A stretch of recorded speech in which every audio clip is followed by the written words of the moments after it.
peribadi. Ini tajuk yang diberikan hari ini kan. Jangan bersedih, jadilah wanita yang paling bahagia. Subhanallah. Bahagia tak semua ni? Betul bahagia? Okey, saya tanya lagi sekali. Bahagia tak semua ni? Ada yang tak jawab? Ada insya-Allah macam antara dua, bahagia dengan derita sama. Okey, kalau saya tanya wanita di sini, apa sumber bahagia? Allah Subhanahu Wa Taala. Oh, kan. Rasanya jawab yang tu je kan. Tapi hakikatnya kita tak jadikan Allah sumber bahagia kita. Itu hakikat sebenar. Okey, kalau saya tanya puan tudung merah. Puan tudung merah, betul ke puan? Kecil lagi. Puan. Ni tudung peach, tudung merah. Puan, sedar tak ni puan pakai tudung merah? Sedar? Ya. Apa sumber bahagia puan? Oh, student. Tapi puan? Tak. Cik. Okey, bertukar. Sorry. Cik. Cik adik. Bahagia tak sekarang? Jawab je bahagia. Jawapan standard. Bahagia. Tu senyum tu bahagia kan? Okey. Apa sumber bahagia? Dah, confused dah. Kamu senyum kenapa sekarang? Sekarang senyum kan? Sebab apa senyum? Tak tahu, senyum saja-saja. Okey, siapa yang nak jawab? Dia rasa dia bahagia sekarang sebab apa? Siapa nak jawab? Puan, sebab apa? Sebab ada baby. Tengok dia bawa baby, gerak lah pula. Berapa bulan tu? 7 bulan. Comel je kan? Peserta paling muda. Okey. Subhanallah, baby ni kan, untung kan jadi baby, tapi kita pernah jadi baby. Kalau kita tengok, seronoknya jadi baby, kita lupa kita pernah jadi baby. Kan, baby ni, ya Allah, senyum, suka, tapi baby pun stres. Sebab buktinya dia menangis, betul kan? Maksud dia pun stres. Bila keluar je ke bumi, dulu-dulu di alam rahim, bila keluar je daripada perut, pertama kali dia menangis. Sebab dia tahu keluarnya ini alam yang penuh dengan hujan, dengan penuh pancaroba. Dia tunjukkan stres dia dengan menangis sebab dia lapar. Mungkin dia sejuk. Dia bagi tindak balas. Ya kan, betul kan? Dia kata faham Ustazah ni. Saya pun stres. Bila tengok Umi, Abi bergaduh contohnya. Sebab emosi kita, baby memang boleh rasa. Kadang menyusu tu kan sambil marah. Menyusu tu sambil mulut tu tak puas hati dengan ayah dia kan. Sebab air susu tu yang keluar pun berbeza. Dengan waktu gembira air susu keluar lain, waktu bahagia air susu lain. Emosi ibu memang akan terkesan kepada emosi anak, baby, lagilah yang dalam perut. Subhanallah.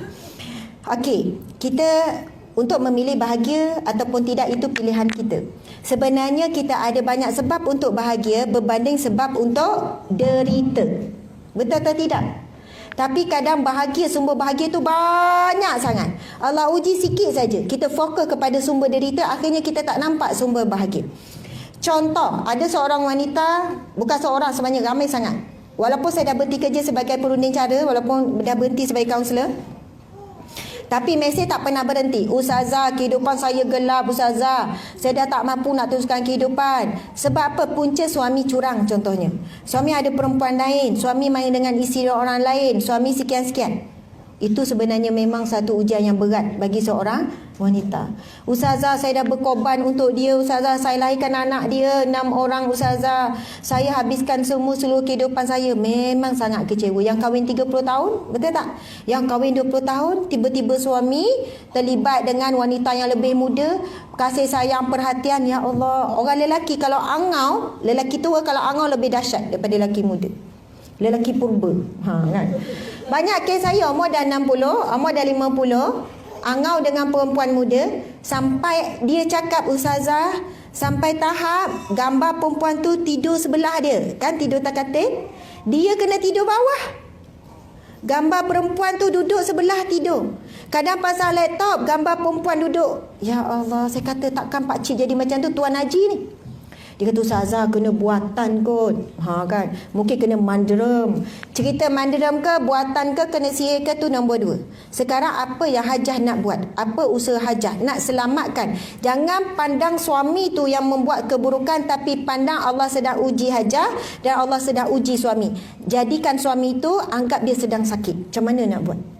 Lepas tu muka dia kan sedih, menangis je. Mesej tak habis-habis, sedih, menangis. Saya pun tanya, Hajah ada anak berapa orang? Ada 6 orang. Anak, macam mana keadaan anak? Semua berjaya ustazah, semua dah nikah sekarang ni. Hajah ada adik-beradik? Ada ustazah, ada adik-beradik. Lepas tu ada mak ayah lagi? Ada yang mak ayah ada. Saya kata, Hajah sekarang ni macam ni. Kalau Hajah berterusan sedih, menangis sampai anak-anak balik duk tengok mak kuru tak lalu makan sebab ayah ni ada masalah. Betul kan? Sekarang Hajah kena tengok Hajah ada banyak lagi sumber bahagia. Puan ada banyak sumber bahagia. Sekarang ni sementara suami tengah sakit tu, suami tengah sakit, habiskan masa dengan anak-anak. Minta izin dengan suami pergi rumah anak seorang-seorang. Lepas tu habiskan masa pula dengan adik-beradik. Adik-beradik dah lama tak kontak. Adik-beradik dah lama birthday dia kita tak bagi hadiah. Ada tak kawan-kawan puan ada kawan? Ramai. Saya ada ramai kawan-kawan dah lama tak kontak. Ini masanya. Sebenarnya kita ada ramai lagi manusia lain yang kita boleh dapat kasih sayang. Tapi ramai mana seorang wanita bila kahwin dengan suami, dia fokus pada suami semata-mata. Kasih sayang dia, perhatian dia, khidmat dia, kasih sayang semua pada suami. Dia lupa dia pun perlu bagi kasih sayang pada adik-beradik dia, pada anak-anak dia, pada cucu dia, pada kawan-kawan dia. Dia kata, dan ramai yang ambil teknik ni. Tak apa, puan buat je. Minta je dengan suami nak pergi berjalan dengan kawan-kawan. Contoh, suami izinkan okeylah. Nak pergi rumah anak seminggu 2 minggu. Sampai ketika suami sendiri rasa kesunyian. Suami sendiri yang cari balik isteri ni. Suami sendiri rasa, hari tu menangis-nangis teruk. Suami rasa macam dia kuat, dia ada kesuwetu. Sebab tengok isteri menderita semuanya. Dia rasa dia memang, dia buat macam mana pun isteri tetap akan, maksudnya akan menderita. Dia jadi rasa puas hati. Dia rasa dia sangat mendominasi isteri dia.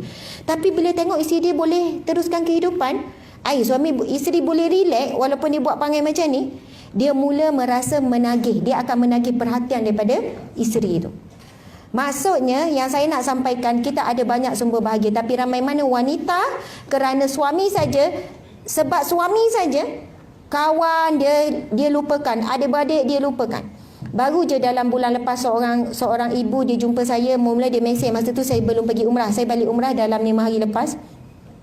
Dia bagi satu ketau, ustazah tolong doakan anak perempuan saya baru kahwin setahun lebih. Sekarang ada masalah dengan suami sekian-sekian. Teruk sangat masalah suami dia. Gini. Saya tanya soalan apa? Saya minta maaf. Sejak anak perempuan ini nikah dengan suami, macam mana hubungan dengan adik-beradik, dengan puan, dengan suami puan? Dia kata memang ustazah, anak dia ni lepas saja nikah, semua suami belaka. Sampai adik-beradik kecil hati. Yang selama ni hidup 20 tahun dengan adik-beradik. Betul tak? Yang sama ni bergosen dia, berkasih sayang dengan adik-beradik. Tiba-tiba bila nikah je, adik-beradik terus lupa. Birthday adik-beradik tak ada nak ucap, berkumpul semua suami saja. Dan bila dia diuji dengan suami, ustazah keadaan dia sangat teruk. Baru setahun nikah diuji dengan suami. Keadaan kurus kering, ustazah tak lalu makan, asyik menangis je. Saya kata mungkin sebab dia melupakan orang yang pernah berkasih sayang. Ya, dengan saya pun ustazah dia kurang, dengan ayah dia pun kurang. Sebab alasan dia lepas nikah, kedudukan suami nombor 1. Betul kan? Ramai orang perempuan salah faham macam tu. Sedangkan kita datang daripada siapa? Ibu bapa kita. Dan kita datang sebelum ini kita ada jalinan kasih sayang kuat, silaturahim dengan adik-beradik kita. Jadi saya kata ini satu teguran kepada anak puan. Ingatkan dia balik, bagi tahu dia kami ada, puan ada, adik-beradik ada. Bersama dengan dia. Baliklah sekali-sekala untuk sama bagi support pada dia, kuat untuk menghadapi ujian daripada suami. Subhanallah. Okey, alhamdulillah. Jadi sebab utama untuk bahagia kita ada banyak sebab untuk bahagia berbanding sebab untuk derita. Okey, kita buat muhasabah sikit. Tak boleh, tak payah bergerak. Tengok ya gambar ni. Kita nak bahagia, berjaya, selesa, kaya, gembira, ceria, dihargai, disayangi, disuka, dipuji, dihormati. Betul tak? Yang ni kita nak kan? Nak kaya, orang suka, orang puji, orang hargai. Kadang ada 100 orang yang suka kita, ada seorang tak suka. Duk highlight yang tu lah. Aku pelik lah, macam mana dia boleh tak suka aku? Macam tu kan. Aku tak pernah buat salah apa-apa pun dengan dia. Macam mana kita boleh declare kita tak pernah buat salah? Aku tak pernah cari pasal dengan dia. Rasanya aku ni jenis yang tak cari masalah. Kan main duk puji diri sendiri ni. Tak puas hati bila ada seorang tak suka kita.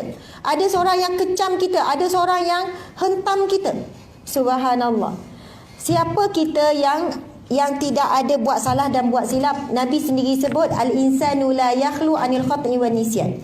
Manusia tidak akan sunyi, tidak akan terlepas daripada buat salah dan juga lupa. Hakikatnya hidup kita mengalami kegagalan, kesukaran, tekanan, konflik, tidak dihargai, dizalimi, dianiaya, tikam belakang, dikutuk, diumpat, dikhianati, dimarah, maruah dipijak, dihina, dimaki. Betul atau tidak? Betul ke tidak ni? Rasa tak berapa betul, rasa kita banyak yang ni Sebab kita memang nak yang ni, kita fokus yang ni. Antara ini, ni, kadang orang tikam belakang, kadang orang mengumpat. Sedih tak kalau kita tahu orang ngumpat kita? Kita buat apa bila kita tahu orang tu ngumpat kita? Baru semalam kita belanja dia makan. Hari ni orang pun datang. Ada seorang hamba Allah datang. Kau semalam belanja dia makan. Kau tahu tak dia ngumpat kau belakang? Awak belanja dia makan. Tahu tak dia ngumpat?